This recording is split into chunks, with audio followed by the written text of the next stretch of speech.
Bismillahirrahmanirrahim. Assalamualaikum warahmatullahi wabarakatuh. Yang terhormat Bupati Sampang Bapak Haji Selamat Junaidi, yang kami hormati Wakil Bupati Sampang, yang kami hormati Bapak Camat, yang kami hormati para kepala OPD, hormati Bapak Kapolsek, Bapak Dan Ramil, yang saya hormati Basnas, dan yang saya hormati teman-teman kepala desa, Bapak Ibu sekalian yang berbahagia. Pertama-tama marilah kita panjatkan puji syukur kepada Allah Subhanahu wa Ta'ala, yang mana bukan rahmat taufik dan hidayahnya kita dapat berkumpul bertatap muka di tempat yang penuh berkah ini. Salawat serta salam semoga tak terlupakan kepada junjungan kita Nabi Muhammad SAW, yang mana berkat beliau telah membawa kita dari alam yang gelap gulita menuju alam yang terang benderang, yakni iman dan Islam. Bapak Ibu sekalian, kami anggota DPRD Kabupaten Sampang Dapil 1 pertama mengucapkan terima kasih dan apresiasi kepada Kementerian Sampang. Kenapa setiap sambutan saya selalu menyampaikan perkembangan dari Musrembang? Karena terus terang saya adalah bagian mungkin salah satu yang selalu mengikuti proses Musrembang. Karena terus terang motivasi awal saya maju anggota Dewan Pak Camat ini salah satu adalah dulu berangkat dari kebijakan kecil Pak Camat, ada kelompok kepala desa yang mendorong kami untuk maju semata-mata untuk mengawal proses Musrembang ini. Dan alhamdulillah di tahun pertama waktu mungkin Pak Hari Bapak saya langsung protes karena apa yang kami kawal mulai dari Musrembang sampai Musrembang Kabupaten tidak lolos. Makanya dalam konteks hari ini, kalau mungkin biasanya DPRD saya akan mengawal, dalam konteks hari ini kami DPRD tidak akan mengawal Pak, karena tanpa dikawal pun perencanaan partisipatif yang lewat Musrembang ini cukup mendapat tempat yang cukup istimewa. Kami sudah berkomitmen tidak ada perencanaan di luar dari 3 perencanaan, yakni partisipatif, politis, dan demokratis. Maka dalam konteks hari ini kami berharap usulan nanti yang muncul tidak hanya baik, namun usulan yang inovatif, kreatif, solutif, dan inovatif. Bapak Ibu sekalian, saya mengelompokkan Kecamatan Sampang ada 3 zona, tentunya dengan 3 potensi yang berbeda. Pertama, saya melihat di zona utara dengan potensi pertanian. Kami melihat bahwa permasalahan sampai saat ini sama dengan kecamatan lain, mengingat bahwa tanah kita adalah tanah hujan, yang mana permasalahan ini terkait masalah air. Maka dari itu kami berharap nanti muncul usulan hal-hal yang menunjang tentang sektor pertanian. Terutama disampaikan ke Pak Bupati bahwa sekitar 2 tahun ataupun 20 tahun yang lalu bahwa di Sampang, tepatnya di Sampang Ilen dan Kemuning ini masih bisa memanfaatkan irigasi dari Waduk Kelambes.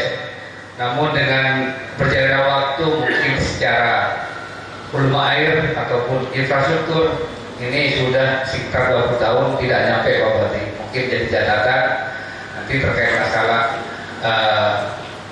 infrastruktur saluran irigasi yang selama ini belum ada perhatian khusus. Ini tidak lepas dari aturan tentang kewenangan. Makanya dalam konteks hari ini saya minta kepada Bupati untuk melakukan koordinasi MOU dengan Dinas Pengadilan Provinsi. Yang kedua, masalah infrastruktur ini terkait masalah kebijakan Dinas Pertanian Pak Yono terkait masalah jalan wisata nih, yang selama ini ada semacam pengurangan. Ini tidak lepas ada kekhawatiran tentang semakin habisnya lahan pertanian. Namun fakta yang terjadi, salah satu sektor panen tidak maju ini karena akses Pak, daya angkut yang cukup jauh. Juga banyak pemuda tani yang sekarang sudah meninggalkan hanya untuk rantau karena dianggap akses cukup sulit. Kita pengen orang petani juga bawa sepeda motor. Ini di desa Taman Sari dan Pakung itu ada lahan pertanian berdang itu, ini tidak terkelola karena memang Yang kedua, ini di zona tengah bahwa titik perkuatan ini saya melihat bahwa potensi yang ada adalah masalah ekonomi produktif dalam hal ini IKM dan UMKM kita. Kami berharap nanti juga muncul usulan hal yang kaitan tentang penguatan dan pemberdayaan terhadap IKM kita. Ini tidak lepas dengan marahnya Indomaret. Kita sudah dikelilingi oleh retail modern, dan kami berharap ini jangan sampai dijadikan momok yang menakutkan kepada UMKM kita. Makanya butuh penguatan, butuh pelatihan, pemberdayaan untuk meningkatkan para UMKM kita. Karena terus terang selama ini dengan adanya Indomaret ini, kalau kita tidak didampingi dengan kapasitas atau kemampuan UMKM kita, maka akan ada ketimpangan ekonomi. Maka ya alhamdulillah dalam tahun depan kita sudah akan melakukan pembahasan perda yang terkait masalah pasar modern. Di sana juga mengatur terkait masalah kerjasama antara UMKM dengan pihak pasar modern. Kita juga di tahun ini di Sperdaprin hadir, ya, ini sudah menganggarkan rumah packaging yang selama ini jadi permasalahan kita. Kita kemarin sudah menyampaikan ke pihak Indomaret ada sekitar 35 produk kita untuk masuk kepada Indomaret, tapi hanya 6 yang lolos. Ini tidak lepas dari dibutuhkan SDM untuk melakukan perbaikan terhadap masalah packaging itu, sehingga keberadaan Indomaret ataupun Alfamart, Alfamart dan sebagainya ini jangan dijadikan momok. Justru ini bagian sarana sebagai bentuk kerjasama. Karena terus terang kita di dunia sekarang, Pak, ya mungkin kita menutup diri. Masuknya investor-investor kita juga harus dibutuhkan. Bukan berarti kita, dan kita sekarang tidak bisa menghambat tentang masuknya, karena sekarang sudah ada perizinan yang sudah sistemnya OSS, apalagi sekarang ada undang-undang Omnibus Law yang mana semua perizinan ini sudah menjadi kewenangan pusat. Hal-hal masalah pemberdayaan juga terkait masalah masalah pemasaran, Pak, ya. Ini saya melihat digitalisasi di Sampang masih rendah, apalagi kita sudah menghadapi era 4.0, Profesor 4.0. Maka dalam konteks ini saya berharap ini disperindak sebagai ujung tombak untuk melakukan penguatan pemberdayaan terhadap para UMKM kita. Yang ketiga mungkin ini sektor selatan, ini mana kita banyak masyarakat kita potensi lebih kepada nelayan dan pertanian. Saya berharap sama konteksnya, saya ingin ada usulan yang inovatif.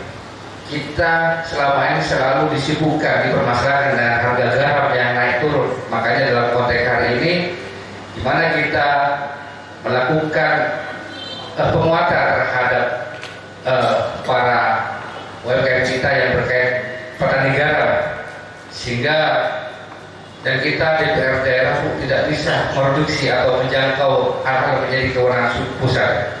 Pada intinya kita berharap mungkin kami lebih pada sisi ekonomi, Pak Bupati, karena kebetulan di sini kenyamanan kota yang notabene secara infrastruktur mungkin lebih baik di antara kedapatan yang lain. Yang kedua, Ibu, ini terkait masalah Pilkades, bahwasanya di Sampang, Kecamatan Sampang ada sekitar 7 pemilihan kepala desa. Ini mungkin setengah sosialisasi. Kemarin seminggu yang lalu kita sudah rampung pembahasan masalah produk, masalah Pilkades. Kita akan melakukan Pilkades dengan berbeda dengan Pilkades sebelumnya. Ini terlepas dengan surat edaran dan juga Permendagri 72 yang mengatur tentang batasan pemilih untuk menghindari kerumunan. Maka dari itu saya mengajak kepada para desa, kepada tokoh masyarakat untuk mensosialisasikan, dan saya berharap bahwa pelaksanaan nantinya berjalan dengan sukses. Bapak Ibu sekalian dihormati, yang terakhir ini terkait masalah Perpres 24 yang kemarin ditekan oleh Pak Presiden sekitar 5 hari yang lalu. Ini tentang Perpres 24, ini terkait masalah vaksinasi penyebaran COVID-19. Maka dalam konteks ini kami berharap kepada teman-teman kepala desa, tokoh ulama, dinas kesehatan, kepolisian untuk sama-sama memberikan edukasi, memberikan informasi yang masif. Karena terus terang masyarakat kita cukup mudah terprovokasi, Pak. Ini ada undang-undang baru, ini justru akan menjadi masalah bahwasanya yang tidak mau divaksin maka secara bantuan sosial ini akan dicabut. Makanya ini temanya agak ruwet, Bu, di mana sekarang kepala desa secara tensi politik agak rumit di bawah ini, khawatir kalau dicabut ini jadi bumerang. Namun saya berharap marilah teredukasi, jangan justru memprovokasi dari Bu. Saya kira itu yang saya sampaikan, beberapa paparan dari kami dari satu, kurang lebihnya mohon maaf. Wallahul muwaffiq ila aqwamit thoriq. Assalamualaikum warahmatullahi wabarakatuh.